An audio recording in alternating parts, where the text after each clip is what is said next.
Welcome to Global Dispatches, a podcast about foreign policy and world affairs. I'm your host, Mark Leon Goldberg, editor of UN Dispatch. And in this show, we discuss topical global issues, have conversations with foreign affairs thought leaders and newsmakers, and give you the context you need to understand the world today. Go to globaldispatchespodcast.com to learn more. And now on with the show.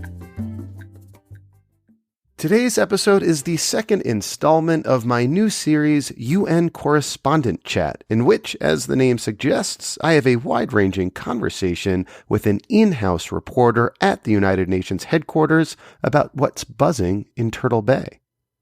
And on the line today is Carole Landry, who is a veteran UN correspondent with the AFP, Agence France Presse.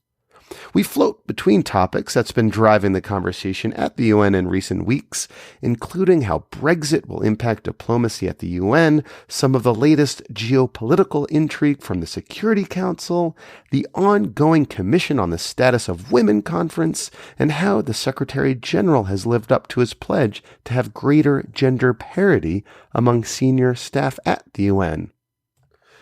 Those are just a few of the topics we cover in this conversation. And if you appreciate this new series, please let me know. My intention is to take the pulse of the UN every few weeks by having a loose yet informed conversation with someone who covers the UN day in, day out, to give you a little bit of flavor of what's happening at the UN, and also some background into some of the events and ideas that's driving diplomacy at the UN in the current moment.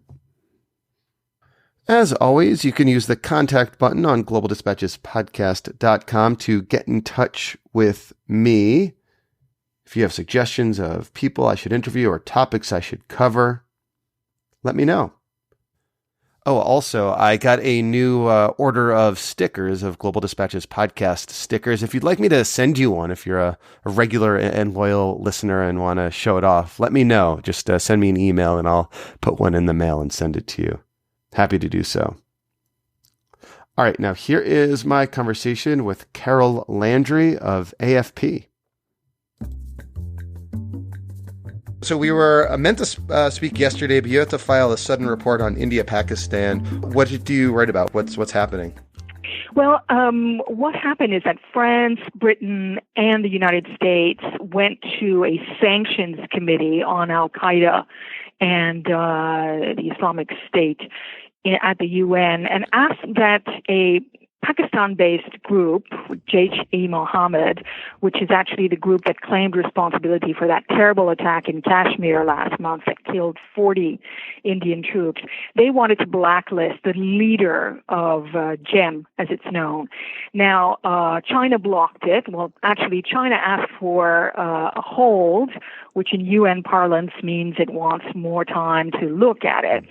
It's like a bureaucratic maneuver that would delay the implementation of these individual targeted sanctions, right? Well, it is bureaucratic, but by the same token, it is a step by China to prevent this from happening, to prevent the leader of GEM to be put on this global terrorism list.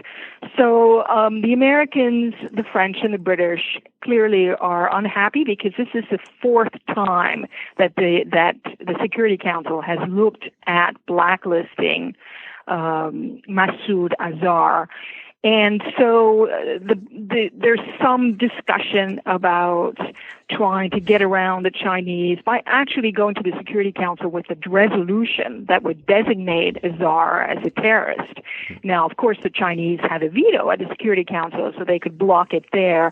But it's just one of those issues that we're watching here because there's some geopolitics at play. The Chinese are clearly helping Pakistan on this issue, and India has turned to the U.S. and France and Britain to try to advance its priorities when it comes to Kashmir. So we're watching that one. Yeah, it's sort of an interesting distillation of the geopolitics of this issue when you have China carrying Pakistan's water at like a sanctions committee level, and India, looking to the U.S. to get their back. It's always interesting to see how these like very specific and discrete examples, like this one, the whether or not to designate the leader of JEM as a terrorist worthy of sanctions, sort of reflect broader geopolitical issues at play?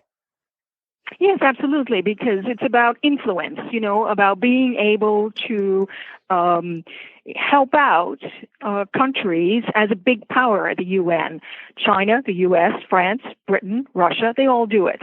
But here's a concrete example of how it's being played out. So we are speaking in the midst of Brexit mayhem, which is, I suppose you could say the last 2 years have been Brexit mayhem, but things seem to be coming to a head with these subsequent votes in Parliament. No one really knows where this is going, but I'm sort of curious to learn how Brexit is being interpreted, is being played out, is influencing individuals and is sort of being interpreted in the building right now at the UN. What are people talking about Brexit?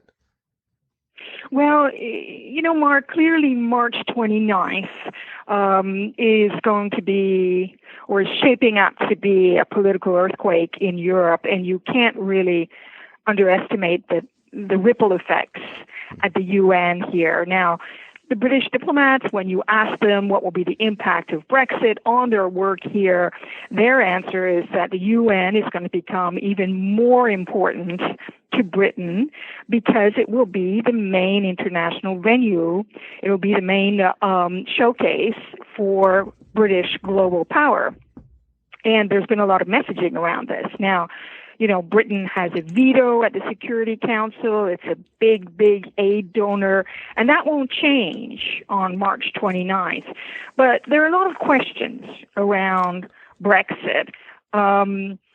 Diplomats are wondering to what extent the UK will be able to drive certain agendas at the United Nations when at home Brexit is going to be basically the government is going to be consumed by Brexit. Mm-hmm. Britain is a penholder, which means it's the lead negotiator at the Security Council on a number of key issues like Yemen, Myanmar, Libya, Somalia, Colombia. So diplomats are wondering, how active they can be on all of these files with Brexit taking up so much space with the government. Now, for instance, I've heard some diplomats say, and it's quite interesting, ask the question to what extent Britain will be able to challenge China, for instance, or criticize China at the Security Council if you consider how important China will be to London after Brexit. Hmm. So those are some of the questions that are being asked, and clearly people are saying that they're not expecting a lot of disruption, but they're watching for some shifts after Brexit. So it's interesting, that, domestic political upheaval in the UK might complicate or disrupt their ability to advance issues on Yemen or do their proper, due diligence as penholder on issues like Yemen. Is there also going to be a shift in negotiating blocks at the UN? The EU sometimes, advocates as a single voice on some key issues at the UN. Is there going to be a new bloc that's the EU plus UK? Well, clearly they're not going to be part of the EU anymore, so they're not part of that bloc. And that bloc, the European Union, can mobilize a lot of action at the UN. They mobilize votes at the General Assembly. They get positions aligned, as you mentioned. So they're not going to be part of that bloc. But having said that, I think there's an understanding that the UK will often be aligned with the EU position simply because often the EU position is their position, or they can be associated with the EU, or they can just support it. So is there going to be a full-on break with all of EU foreign policy? I don't think so, but they are not part of the EU. They will not be part of the EU, and that's going to change some of the dynamics, yes.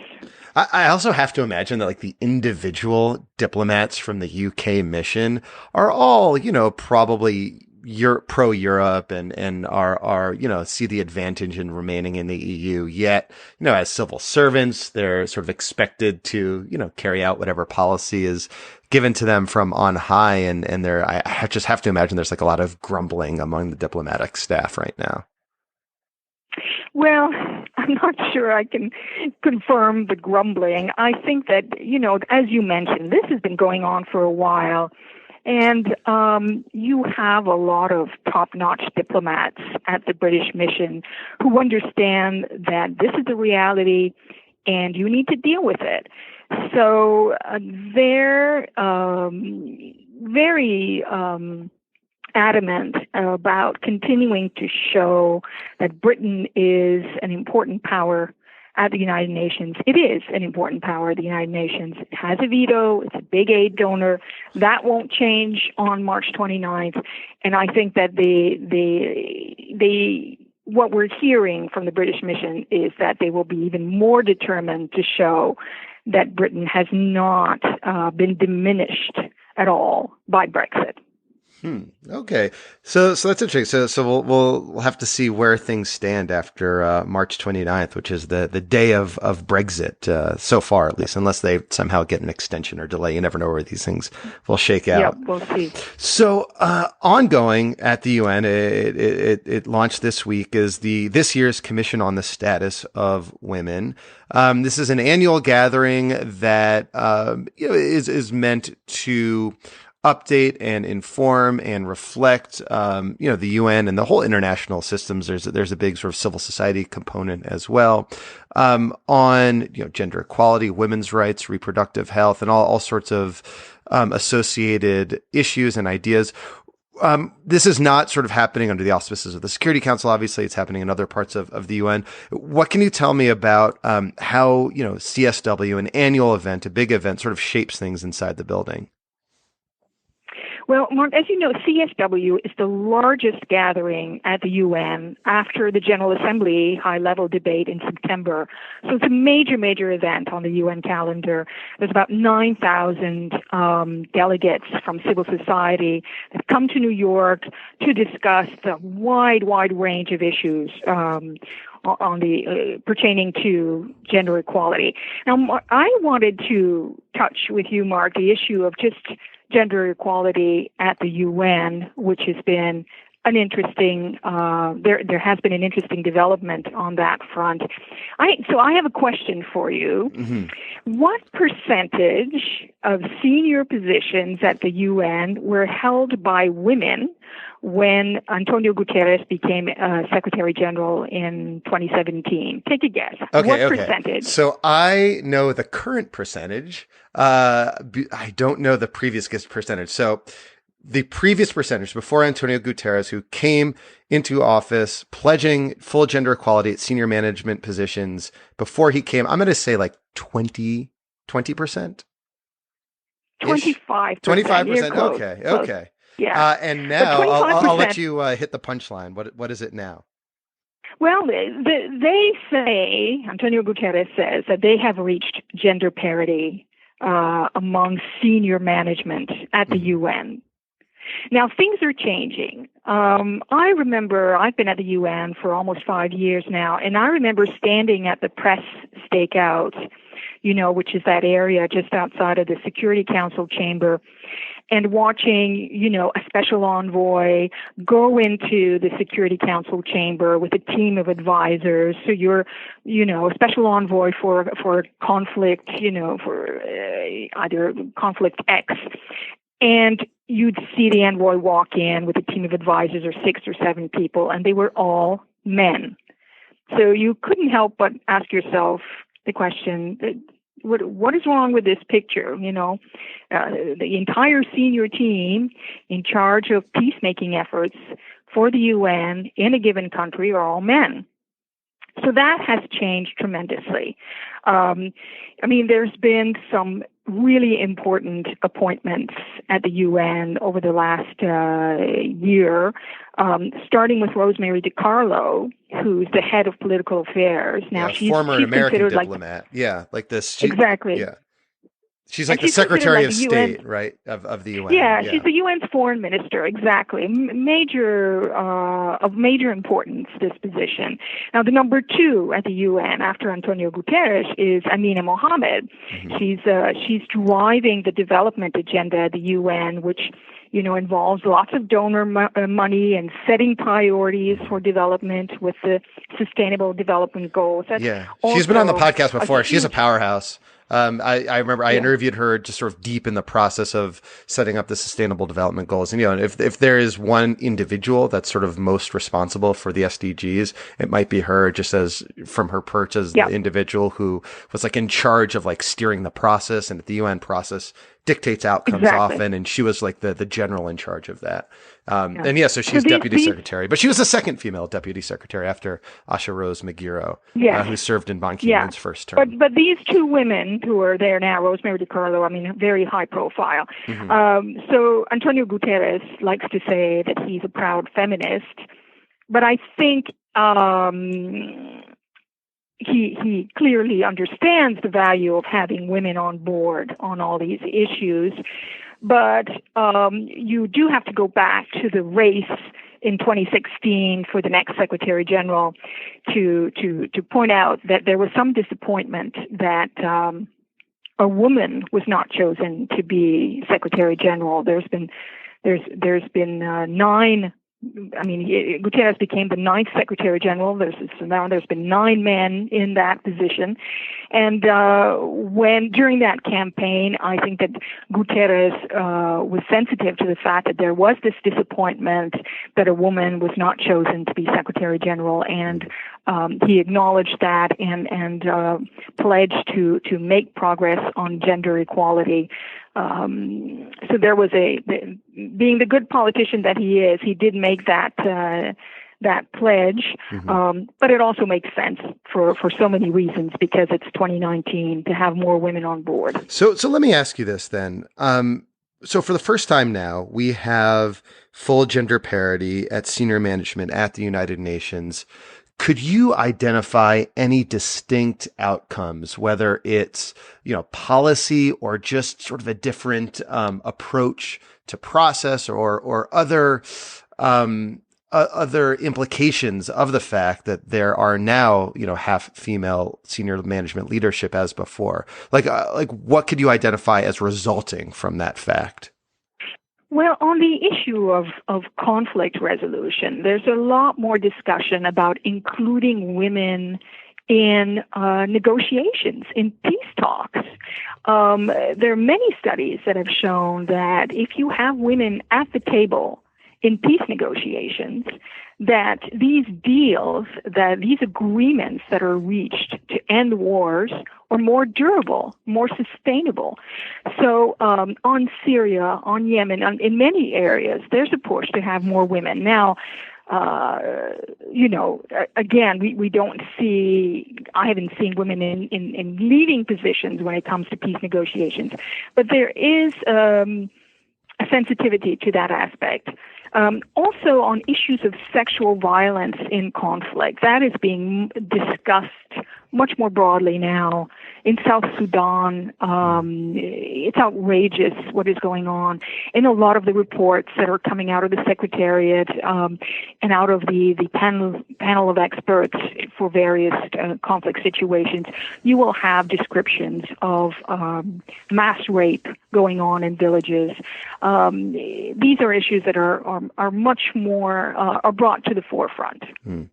So whereas there is gender parity, senior management, and like the UN civil servant staff, inside the Security Council chamber where countries are represented by their diplomats, there is nothing close to approaching gender parity. I think of the P5, there's only one, Karen Pierce of the UK, who is a woman, though that may change should Donald Trump's pick for the next U.S. ambassador to the UN, Kelly Craft, who formerly served as U.S. ambassador to Canada, should she actually get formally nominated and then get confirmed. So I wanted to use that to segue into a brief conversation about what's the buzz is around the UN about her, about Kelly Craft as the U.S. ambassador. Well, She's a bit of an unknown quantity because she's not a career diplomat. She was posted in Canada and took part in the renegotiations of the NAFTA deal and apparently handled that very well.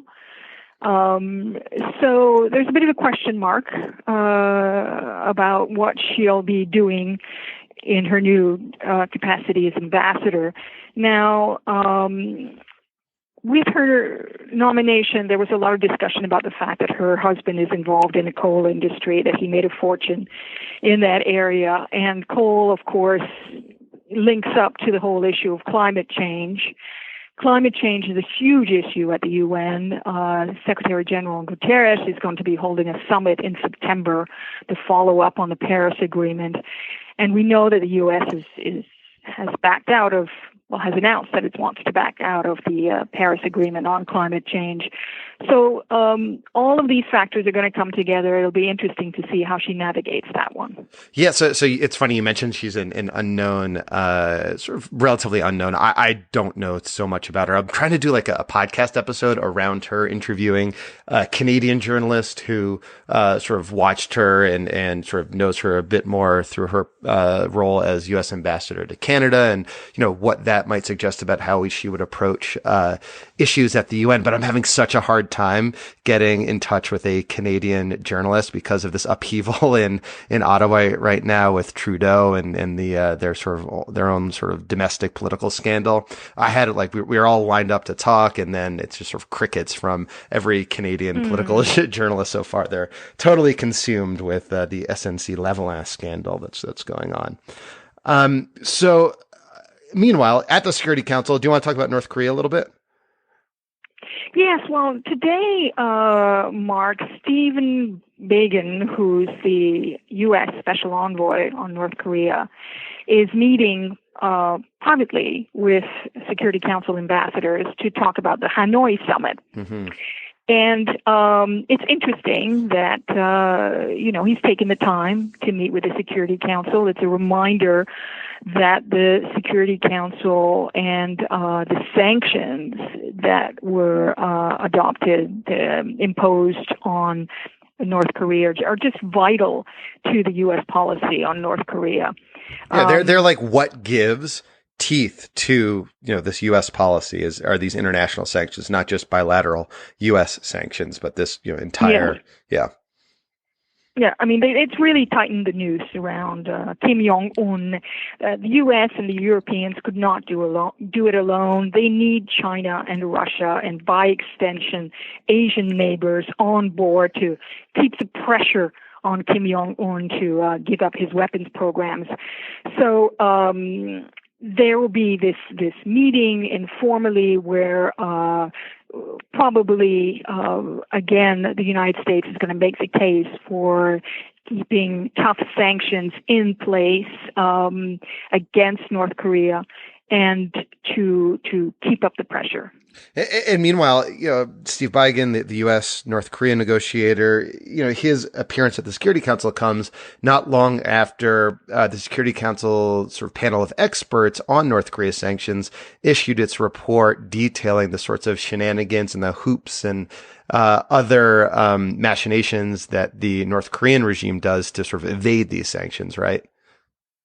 Yes, well, on this week, the report by the panel of experts, who are the sanctions monitors, there are people who just do very intensive research on how North Korea is evading sanctions and who's helping them, issued its report. Now, it's 390 pages. It's online. It's very detailed. It goes from, weapons sales or attempts to sell weapons, attempts to acquire technology, how to circumvent bans on exports of commodities, how they're buying oil through offshore ship-to-ship transfers. It's quite extensive.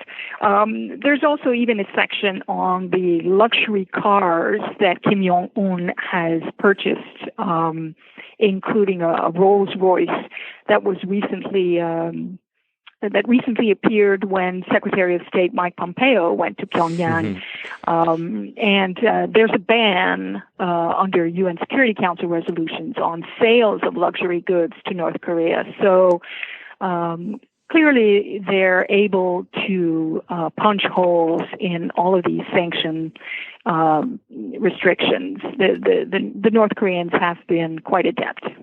In general, I should say those panel of expert reports on North Korea and on other issues are some of, I think, like the best ways to understand and interpret sort of sanctions and conflicts around the world. They're some of the best like products that the UN system as a whole, I think, puts out to the public. Well, it's definitely very interesting. It's a very good read. I mean, there are names in there. There are people who are identified. There are countries who are identified. Shell companies and all that stuff. Yeah. Exactly. I mean, some countries will take issue with the report, denying or saying that, what is detailed in the report they take issue with. And of course, there are responses. All of that is in the report. But it is a treasure trove of information on how sanctions are working or not working on North Korea.